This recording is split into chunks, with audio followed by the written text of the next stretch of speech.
मजनूपति, अब तो हद हो गई। ठान कर बैठे हो क्या कि जिंदगी में सुधरना ही नहीं है? अरे बेबी, मैंने क्या किया? मैं तो बस उसकी मदद कर रहा था। उसने स्माइल किया, उसे बोलो ना। यार, पत्नी हो मेरी, इतना भरोसा तो करो अपने पति पर। I love you baby. पति पर भरोसा है, लेकिन उसके अंदर के मजनू पर नहीं है। अब इतने क्यूट पति को तुम्हें संभाल कर तो रखना ही पड़ेगा ना। मेरा क्या कसूर बेबी। ओह, बस हाँ, ये क्यूट वाला नाटक ना मुझ पर नहीं चलेगा।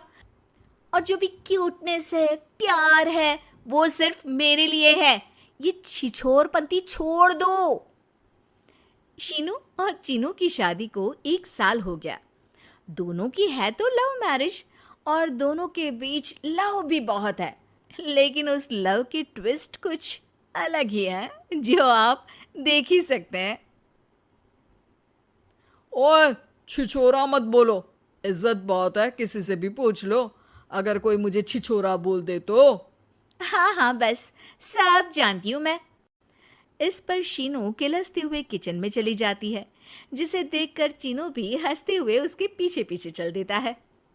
क्या है, पीछा क्यों कर रहे हो? अरे, अपने घर में घूम रहा हूं। तुम मेरे आगे आगे क्यों चल रही हो? उफ़ो, परेशान करके रखा है। देखना, एक दिन रोओगे मेरे लिए, फिर मेरी कदर मालूम होगी। अरे चल झूठी। इसी तरह दिन बीतते हैं और दोनों की नोक झोंक के साथ हंसी खुशी लाइफ चल रही होती है। एक दिन दोनों शॉपिंग के लिए मॉल जाते हैं। आज देखो कैसे तुम्हारी जेब खाली कराती हूँ। अरे, मेरी जेब में तो कुछ है ही नहीं, खाली क्या करोगी? अकाउंट में तो है ना? अरे ठीक है, जा शीनू जा, जी ले अपनी जिंदगी। मैं वॉशरूम होकर आता हूँ। चीनू वहाँ से चला जाता है और शीनू ज्वेलरी शॉप में जाती है, लेकिन वहाँ कोई भी उसकी बात तक सुनने को तैयार नहीं होता। अरे यार, मैं भी कस्टमर हूँ, मुझ पर कोई ध्यान क्यों नहीं दे रहा? इतने में चीनू भी वहाँ आ जाता है। करा लिया अकाउंट खाली? कहाँ? देखो ना, कोई मेरी बात तक नहीं सुन रहा, सब बिजी हैं। ऐसा क्या? Excuse me, can you please? Chinu के इतना बोलते ही अटेंडेंट तुरंत उसके पास आ जाती है, जिसे देखकर शीनू हैरान रह जाती है। हैरान तो ऐसे हो रही हो जैसे अपने पति को जानती ही नहीं। हाँ हाँ, बिल्कुल, मजनू को कैसे भूल सकती हूँ? पर मजनू अब शादीशुदा है, ये मत भूले। शीनू अपनी शॉपिंग कंटिन्यू करती है और कुछ देर बाद सारी शॉपिंग खत्म करके दोनों कॉफ़ी पीने जाते हैं, जहाँ चीनू को रिया मिलती है, जो मिलती ही चीनू को गले लगा लेती है। ओह हाय चीनू, कितने टाइम बाद देखे। आज पे बिल्कुल वैसे ही क्यूट हो, जिसे देखते ही दिल फिसल जाए। इस पर चीनू शीनू को देखकर तुरंत रिया को दूर करते हुए कहता है। अरे रिया, मीट माय वाइफ शीनू। और शीनू, ये रिया है, कॉलेज फ्रेंड। अच्छा, शादी कर ली? ओके, मैं चलती हूँ, बाय। कॉलेज के मजनू, सब जानती हूँ कौन सी फ्रेंड है।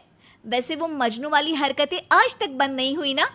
गले तो देखो कैसे लगाया था, जैसे उसकी पर्सनल प्रॉपर्टी हो। भूलो मत, तुम सिर्फ मेरी प्रॉपर्टी हो, और इस प्रॉपर्टी पर किसी ने नजर डाली या तुमने किसी को देखा भी तो दोनों की आंखें नोच लूंगी। ऐसा बोल शीनू गुस्से में वहां से चली जाती है, लेकिन इस बार चीनू उसके पीछे नहीं जाता। अरे, बिना कुछ करे सुना गई, अपने आप आएगी वापस। चीनू शीनू का इंतजार करते हुए वहीं बैठ जाता है। इसी तरह कुछ घंटे बीत जाते हैं, लेकिन ना शीनू वापस आती है और ना ही उसका फोन आता है, जिस पर चीनू घर पहुंच जाता है, पर शीनू वहां भी नहीं होती। ये सब देख वो बहुत परेशान हो जाता है। अरे, ये कहाँ गई? इतनी देर हो गई, अभी तक तो उसे वापस आ जाना चाहिए था। चीनू सभी रिश्तेदारों और दोस्तों को कॉल करना शुरू करता है, पर कहीं से भी शीनू का कुछ पता नहीं चलता। कहीं गुस्से में इधर उधर तो नहीं निकल गई?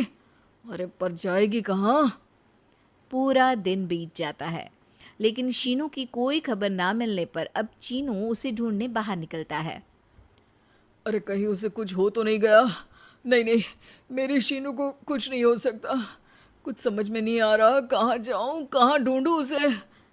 अब चीनू सभी पड़ोसी और आसपास के मार्केट में ढूंढ आता है, पर कुछ पता नहीं चलता। पूरा एक दिन बीत जाता है। चीनू परेशान होकर आसपास के सब अस्पताल में भी चेक करने लगता है, लेकिन हर जगह से हताशा ही मिलती है।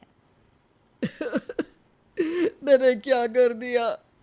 वो मुझे अच्छे से जानने के बाद भी मुझसे कितना प्यार करती है, और मैंने इस मजाक मस्ती में अपने प्यार को खो दिया। गुस्से में न जाने क्या कर बैठी होगी। अब उसे कैसे बोलूं कि मैं उससे कितना प्यार करता हूँ। लगता है मुझे पुलिस कंप्लेंट करनी चाहिए। चीनू के ऐसा बोलते ही उसके पीछे से आवाज आती है। कहा था ना, एक दिन मेरे लिए रोओगे। तो मजनू जी, पता चल गई ना पत्नी की कदर। शीनू को देखते ही चीनू तुरंत उसे गले लगा लेता है। कहाँ थी तुम? पता भी है मेरा हाल क्या हो गया? अगर मुझे टेंशन में कुछ हो जाता तो? वैसे तुम थी कहाँ? चल झूठे, तुम्हें कुछ नहीं होता। वैसे मैं रिया के घर थी। आखिर तुम्हें सबक जो सिखाना था, इसीलिए उसे अपने प्लान में शामिल किया, और आगे का हाल तो तुम जानते ही हो। तुम पागल हो, बिल्कुल पागल। ऐसा कौन करता है? जान निकाल दी। दोबारा कभी भूल कर भी ऐसा करने की सोचना भी मत, नहीं तो मैं क्या करूंगा मुझे भी नहीं पता। हाँ हाँ, मेरे मजनू पति, तुम भी दोबारा मेरे अलावा किसी दूसरे के सामने ये मजनूगिरी मत दिखाना। बुरा लगता है यार।